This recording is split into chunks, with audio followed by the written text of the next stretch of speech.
Very pleased to welcome, very happy to welcome Dr. Louise Dyson, who is an associate professor in epidemiology, jointly appointed between the Mathematics Institute at the School of Sciences at the University of Warwick. So indeed, very much staying with the theme of interdisciplinarity, and hopefully that's a theme that will stay with us.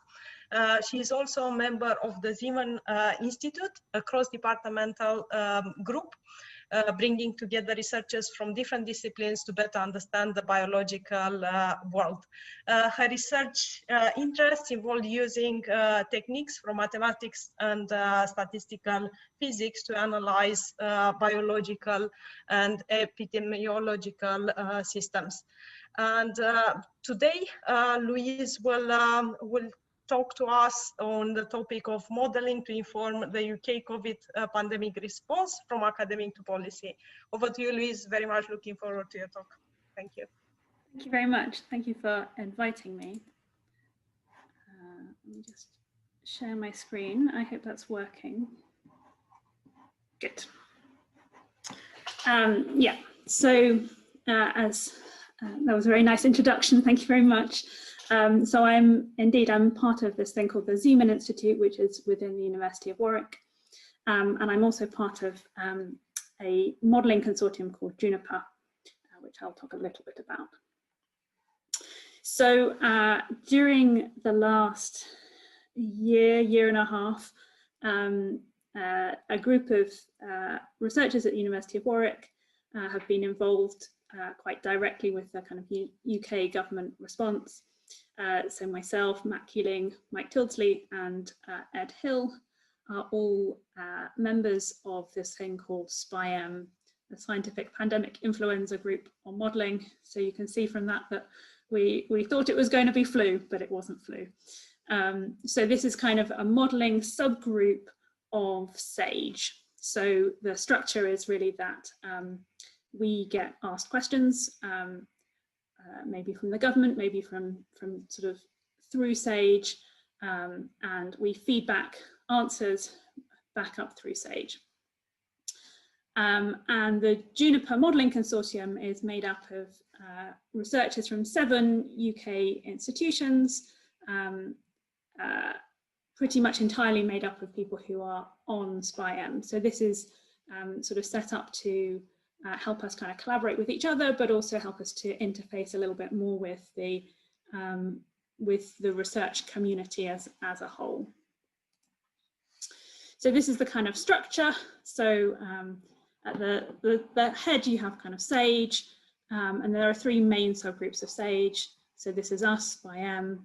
There's a behavioural group called SPI-B, and an environmental modelling group, EMG. And then there's a kind of host of kind of ad hoc extra groups that sort of sit between these different main subgroups that come and go as they're needed.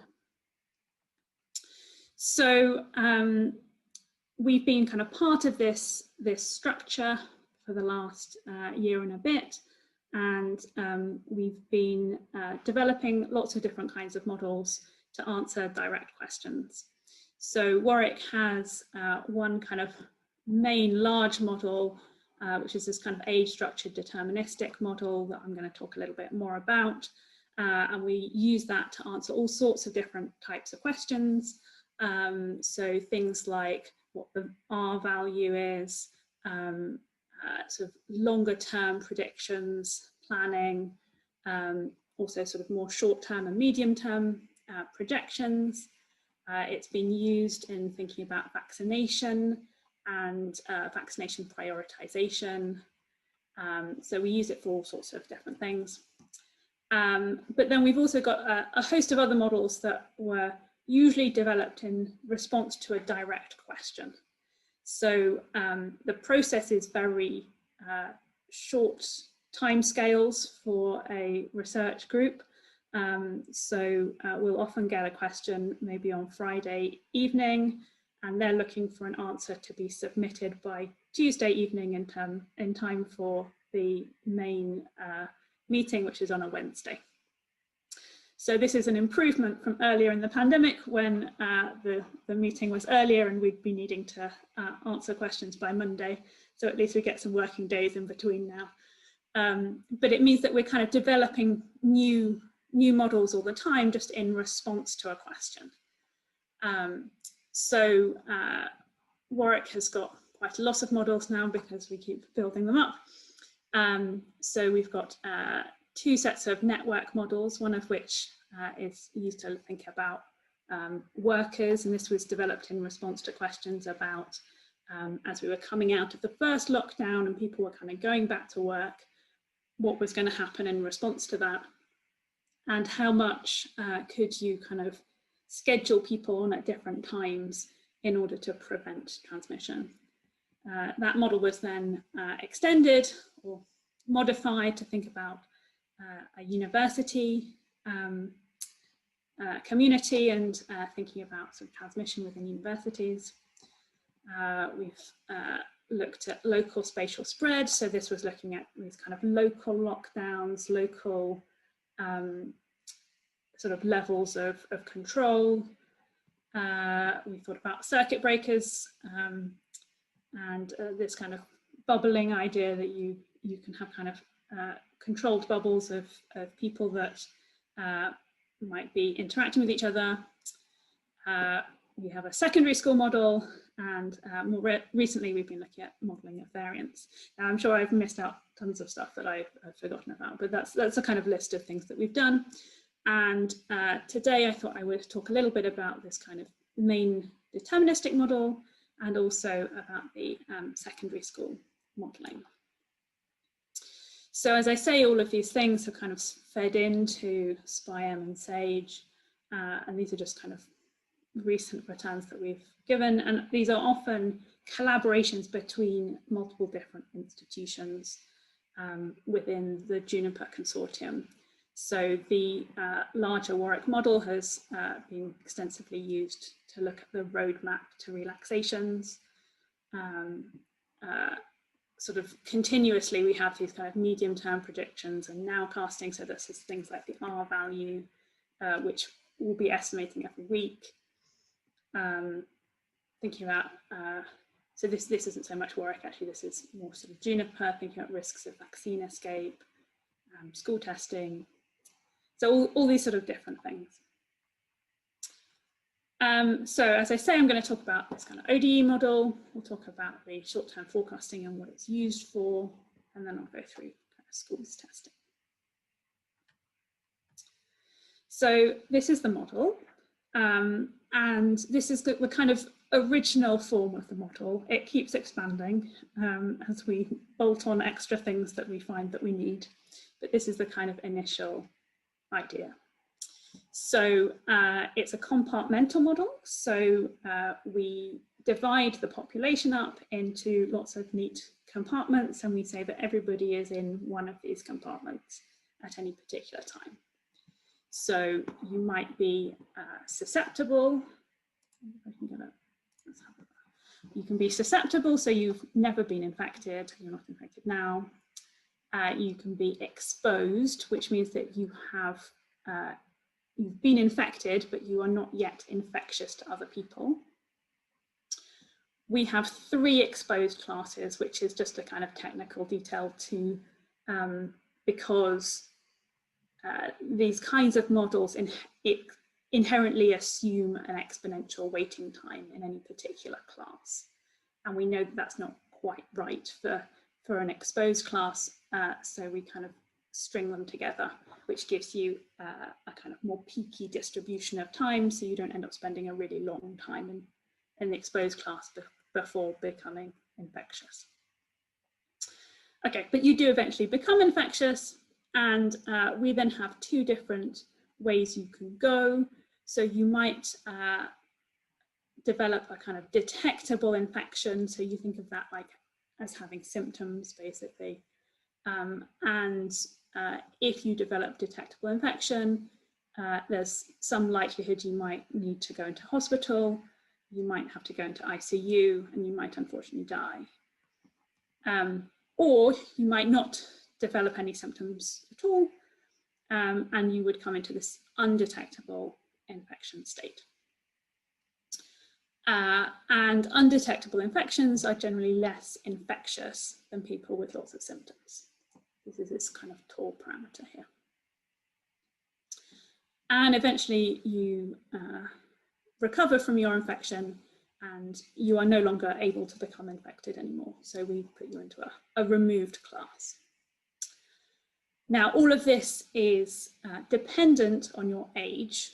So we know that younger people are more likely to be in this undetectable infection state than detectable infections. And we know that even if you have symptoms, if you're older, you're more likely to end up in hospital. So everything is age structured. And then how do you get infections? Well, you get infections through this kind of force of infection term, lambda A, which says to what extent are you experiencing infections from other people? And that happens through this kind of mixing matrix beta, which says how often do people of different ages interact with each other? And then you can see here we've got our detectable infections, we've got this modifying term tall, and your undetectable infections. So that's the kind of main model. There's a few tweaks even at this stage. Because we know that transmission within a household is likely to be a bit different than transmission between households, we consider separately the first infection in a household and subsequent infections, and that lets us include kind of household quarantine. Okay, so what does that actually look like? Well, it's a big series of ODEs. So I'm not expecting you to read these, but just to give you an idea. So all this is doing is encoding that kind of diagram into ODEs, and you've just got a massive system of ODEs.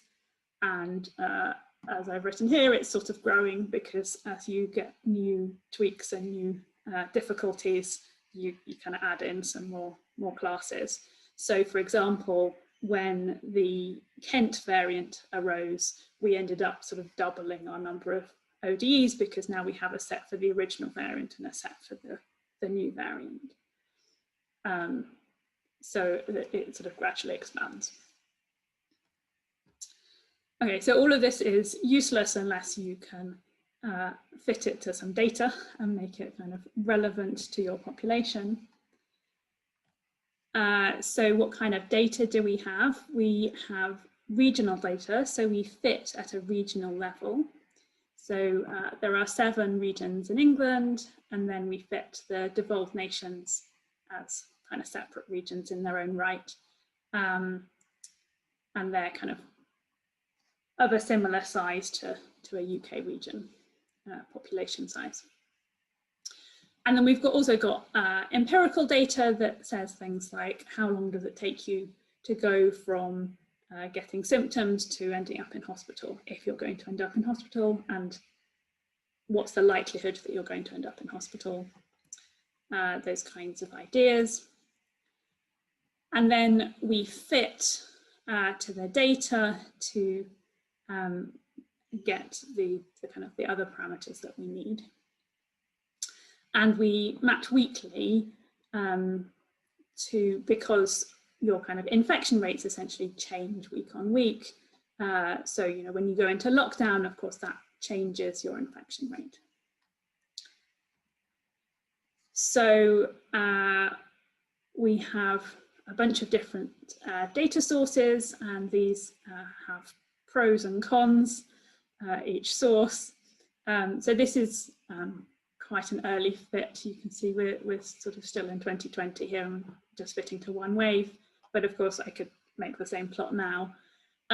So this is deaths by date of death. So ideally you want to know the time at which the person died rather than when that death was reported, because reporting will tend to have day of the week effects where you're less likely to report a death on a Sunday, for example. And so here the dots are the data and the red line is the fit, and we've got some kind of prediction interval which gives the uncertainty in our parameter values. So deaths is quite a robust measure. We do pretty much know when people die, and we know that they died of COVID, but it's quite lagged. So, you know, somebody who dies today will have been infected with COVID a couple of weeks ago. And so anything that we fit here is telling us about infections that happened in the past, quite a long way in the past. And so it's difficult to use this data on its own to tell you anything about what's going to happen tomorrow, because you've got that kind of lag. So, you know, we would like to know, we've gone through sort of step 2 or 3 of the roadmap, what effect has that had, and the kind of the more recent changes aren't going to be reflected in the deaths data. Okay, so we can go earlier. We can think about hospital admissions and occupancy, and this is the hospital admissions data. That happens earlier in your infection, and so tells you it's a little bit less lagged. We can look at the occupancy of ICU. So that's primarily useful because the hospitals would really like to know going forwards how many places they need in ICU. We have serology data, so telling you about people who have had infections in the past. And in fact, we also have case data, which I haven't put here, but we have testing. So when you did a PCR test, you know, we know whether you tested positive or not. So in some sense, that's the most recent data, but it's also affected a lot by who you're testing and how many tests you're doing. If you do more tests, you're going to find more positives, but it doesn't necessarily mean that you have more infections, but it could do. So we kind of put all of that information together into this model so that you are putting together data sets that are more robust but more lagged, with data sets that are harder to interpret but more immediate. So how do we do?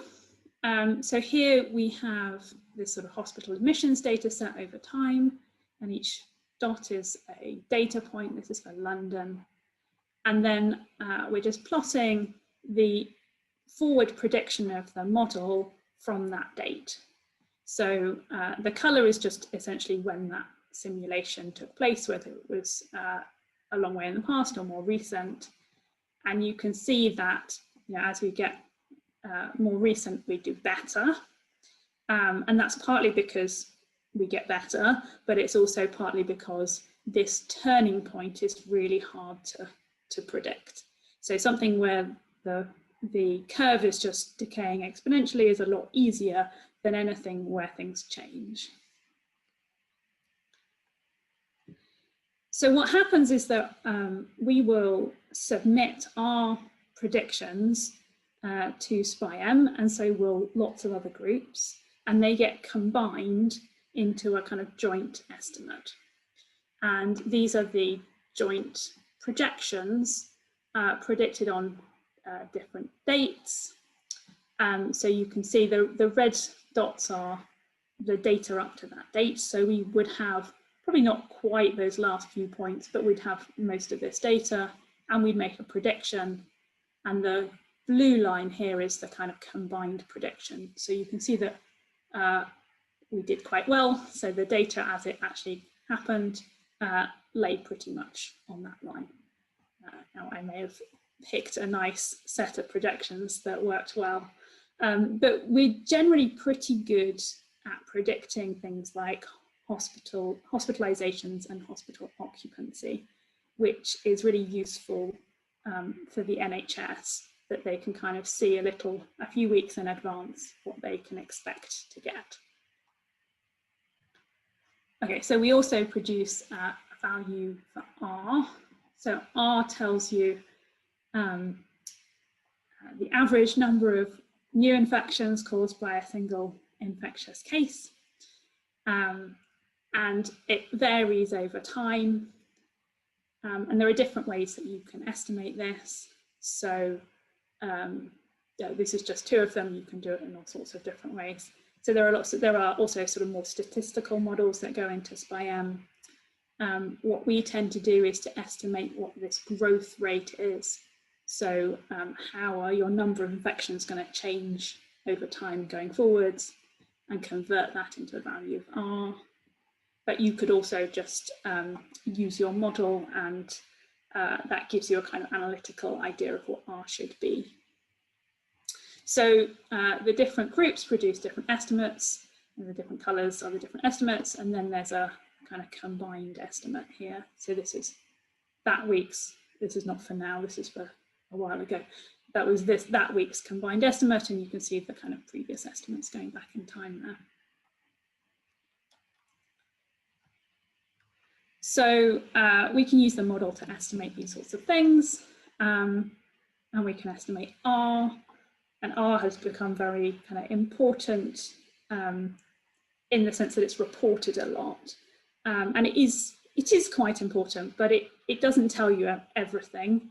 It tells you something about where you expect to go, what direction you expect to go in, but where you are now matters too. So if you're kind of high and flat, that's a lot worse than if you're low and flat. And right now, everything's just very kind of spatially heterogeneous. And so this kind of average measure is maybe not so great for the moment. Okay, so that's sort of a whirlwind tour of that model. And now I'm going to talk about a different model, which was used to look at schools. So this was used, we developed it at the beginning, well, I don't know, a few months into the year, I can't even remember now. So at the beginning of the year, there was this question about the schools were going to go back. Everyone was a little bit nervous about the schools going back. And we had a load of lateral flow tests. And the question is, well, what are we going to do with these things?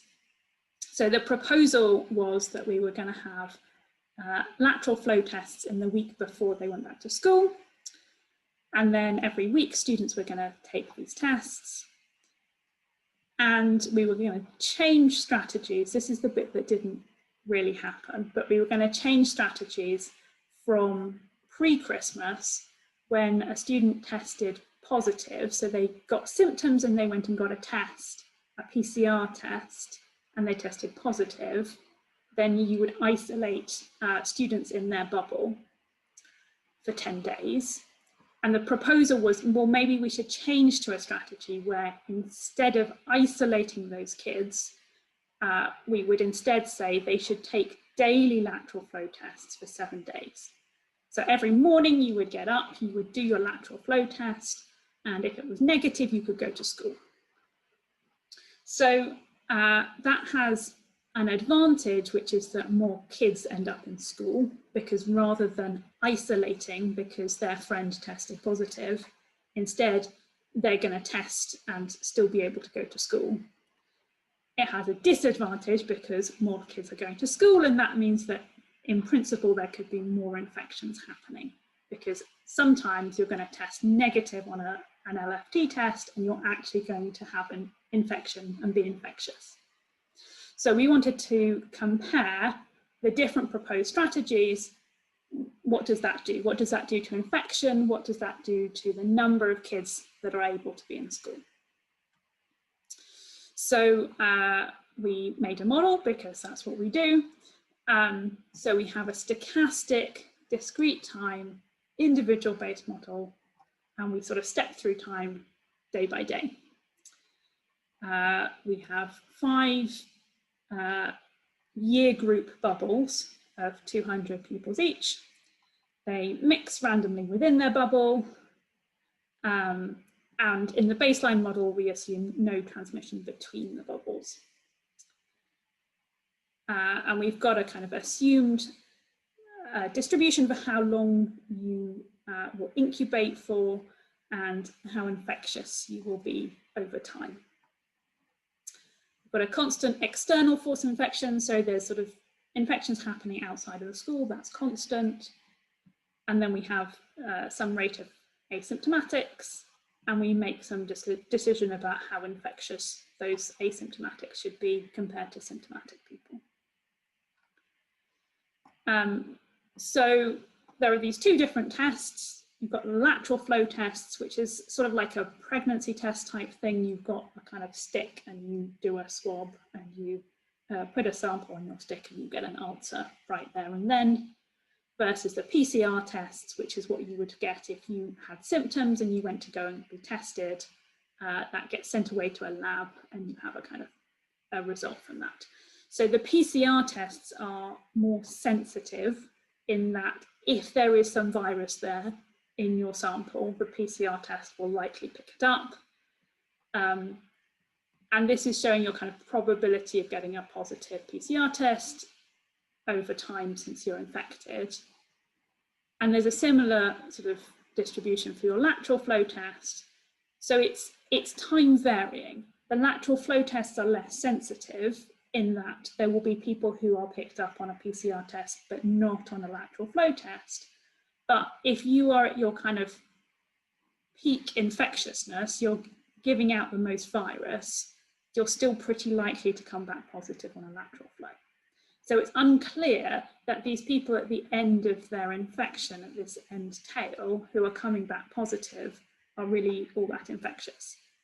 And I say it's unclear, and I mean it's unclear, it's not known, but it is posited that perhaps these people that are coming back positive, maybe it doesn't matter so much, they're not as infectious as people at the peak of their infection. Okay, so we've got different strategies. So no control will be in grey. So this is literally no control, so nothing at all. Isolating year groups on a positive test. So this is what we were doing before Christmas. Serial contact tracing. This is if my friend gets a positive test, rather than staying at home, I can take my lateral flow and go to school. Weekly mass testing, does what it says on the tin. Once a week I take my LFT. And a combination, so we can do weekly mass testing plus the serial contact tracing, which is in the wrong colour, sorry. So what happens with the different strategies? So this is the kind of headline result. So on the x-axis here, we have the total number of infections. So ideally, we would like to have few infections. And on the y-axis, we have the mean number of school days missed, either because you're ill or because your friend got a positive test. So either you got a positive test or someone in your bubble did. And you can see the isolating year groups, which is the pre-Christmas strategy, has not very many people infected, but lots of school days missed per pupil.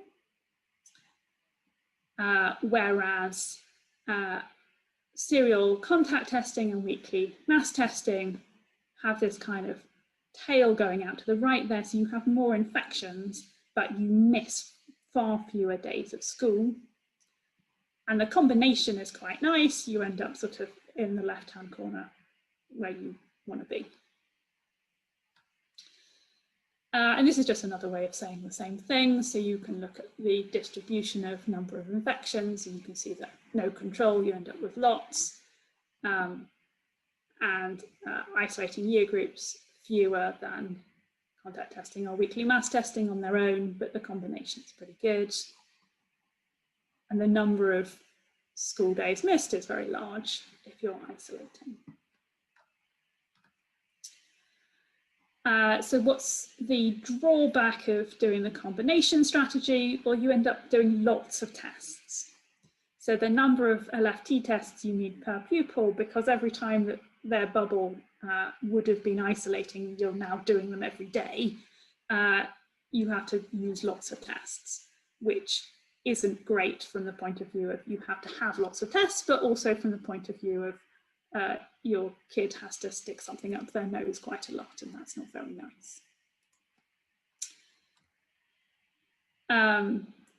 But you can kind of see, so this is just looking at the number of students who are infected over time. You can see that this kind of combination strategy is at the bottom.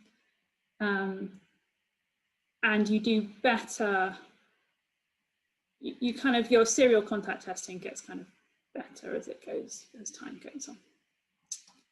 I put too many slides in this talk, so I'm going to skip through this one. So as I say, the kind of, the serial contact testing never really took off, perhaps because you end up doing a lot of tests and nobody really wants to do lots of tests. But as you probably know, we did end up using these LFTs extensively in schools anyway. And this work has in fact been extended since we did this to look at the results from those tests and try and fit the model to the data that was coming in and think about, you know, did it work? Did it do what we expected? So watch this space. We should have results on that quite soon. So the schools work was done primarily by Tristan Lang. So I want to say he is great. So anything that is good in this was him, and anything that I got wrong was me. Matt Keeling leads the kind of Warwick group and is also the main person that made the like kind of large model that I was describing. But it's all a group effort. So this is just kind of 5 of the people from Warwick, and there are tons more. If you are interested, there is a medRxiv paper for the schools paper, and this tiny URL has got all of the kind of Warwick results and gets updated from time to time when we have time. So thank you for listening, and thanks for the invitation as well. Thank you very much, Louise, for a great talk. We have 2 questions that have been asked by Richard. So the first one relates to your first model, to the ODE model. It says, well, infectious states D and U assume D are all 100% infectious. How do you know that members of U are not 100% infectious? Yeah, so how do you know that people without symptoms are less infectious than people with symptoms? So that parameter is actually fit in the model. So if they were similarly infectious, we would kind of expect that that parameter would come back as 1, and it doesn't. Also, we would sort of, I think you would expect, it would be surprising if they were, because we know that there are lots of people who are asymptomatic. I'm not sure that I can continue my thought, but it's sort of how the data behaves, how the dynamics proceed.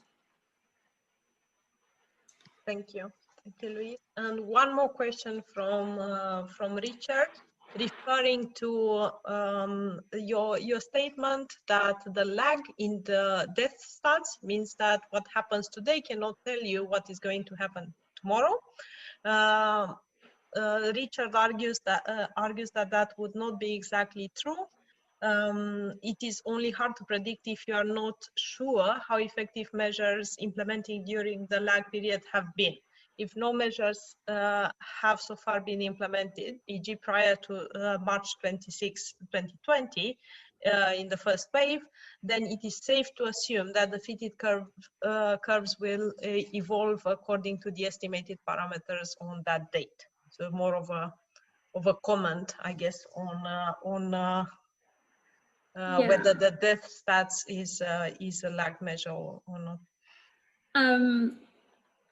That's partially true, I think. So indeed, if everything proceeded exactly the same as it was, which is what we're doing in these kind of medium-term projections, we're just assuming everything is the same, then yes, it would.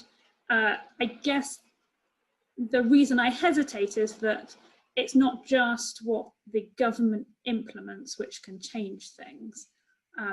There are also other sorts of effects. for example, people over time just generally, the behavior drifts a bit. So if you look at, say, Google mobility data, you'll find that, you know, that the amount of mobility plummeted during lockdown and then kind of gradually recovered as people sort of started to go back to what they used to do. You can also end up with things like new variants which change everything very quickly. Thank you. So I guess I would say that the desk clearly is a lagged measure. I agree that if things are not changing very much, then you can kind of safely use it. And a lot of, I think that can be very useful. So we have models in SPI-M that only use hospitalizations and not cases. And one of the useful things about that is that it tells you when something has changed. So when it stops fitting well, you start to wonder why does Kent look different than everywhere else? And eventually you work out that there's a really good reason for that. But it sort of allows you to kind of pick up these differences where things start to not quite make sense and hang together. Having models that are only kind of using one or two data streams can be very useful from that point of view. Thank you. Thank you once again very much, Louise, and thanks from me and from everyone else to all the speakers. Today I really enjoyed my afternoon, so thank you all for the talks, and handing over back to Carola.